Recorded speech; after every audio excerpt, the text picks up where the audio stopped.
नमस्ते बच्चों। आज हम श्री शिरडी साईनाथ के बच्चों की साईं बाबा सच्चरित्र के बारे में पता करेंगे। मैं 14 अध्याय पढ़ के सुना देती हूँ। बाबा का दिनक्रम। दिन भर बाबा द्वारका माई में रहते थे। उसके पास ही लेंडी बाग नामक एक घना जंगल था। वहाँ जाकर बाबा योग साधना करते थे। बहुत से लोग वहाँ जाकर उन्हें दक्षिण देते थे। प्राप्त हुई सारी दक्षिण बाबा गरीबों को बांट देते। हर दिन बाबा करीब 500 रुपया बांटते थे। वहाँ दर्शन के लिए आए हुए लोगों को बाबा कहानी कहा करते और उस कहानी के द्वारा उन्हें उपदेश भी किया जाता था। वहाँ आने वाले हर एक आदमी के मन में कौन सी बात है, इसका पूरा जान बाबा को पहले हो जाता था और तदनुसार वे उन्हें कहते थे। आगे क्या होने वाला है उसके बारे में भी बाबा को काफ़ी ज्ञान था। उसके अनुसार लोगों को वे भविष्य में क्या होने वाला है इसका भी बयान करते थे। बाबा की शिक्षा कहाँ और कहाँ तक हुई इसका पता नहीं, लेकिन वेद और उपनिषद की कथाएं में वे जिस तरह कहा करते थे, ठीक ठीक उसी कौशल्य से कुरान की कथाएं कहा करते थे। गीता में युक्त हर एक शब्द की समालोचना बाबा कुशलता से किया करते थे।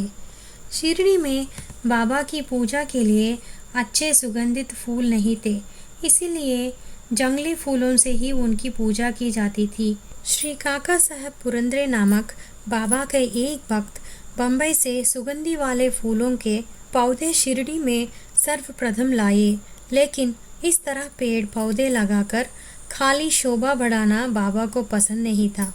वे सच्ची भक्त ही चमक चमक शिरडी में चाहते थे, इसीलिए पौधे लगाने के कार्य को बाबा इनकार करते थे।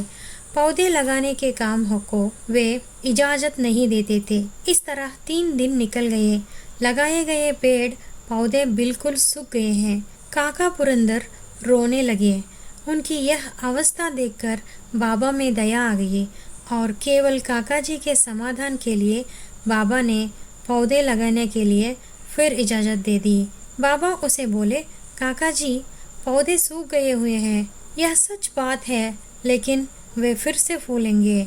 जाओ अभी ही लगा दो। 4 दिनों के बाद फिर से पौधे लगाए गए और वे लगे भी।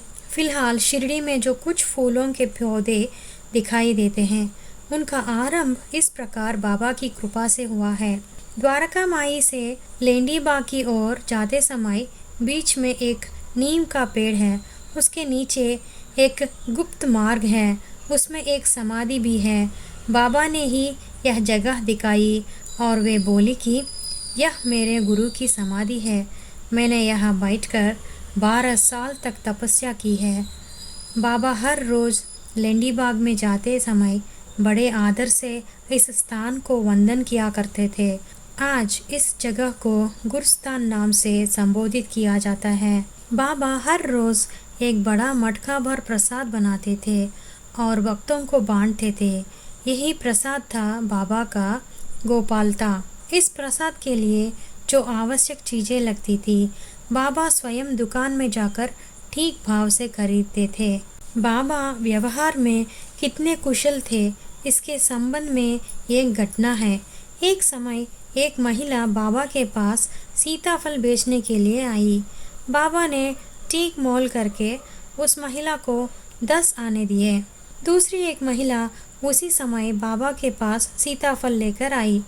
बाबा ने उसी का कीमत 6 आने निश्चित की, लेकिन अंत में उन दोनों को 1-1 रुपया दे दिया। इससे पता चलता है कि व्यवहार में बाबा कितने दक्ष थे। गरीबों को देते समय वो बहुत कुछ दिया करते थे। बाबा को शारीरिक और घर-बार का कुछ भी मोह नहीं था। वे रोज़ाना 5 घर जाकर भीख मांगते और जो कुछ मिलता उस पर निभा लेते थे। बाबा ने द्वारका माई में 9 इंच चौड़ाई का झूले से समान एक लड़की का तख्ता टंगा था। बाबा उस पर सोते थे, लेकिन वहाँ वे कैसे चढ़ पहुँचते थे और नीचे कैसे उतर पाते थे, यह एक रहस्य की बात है।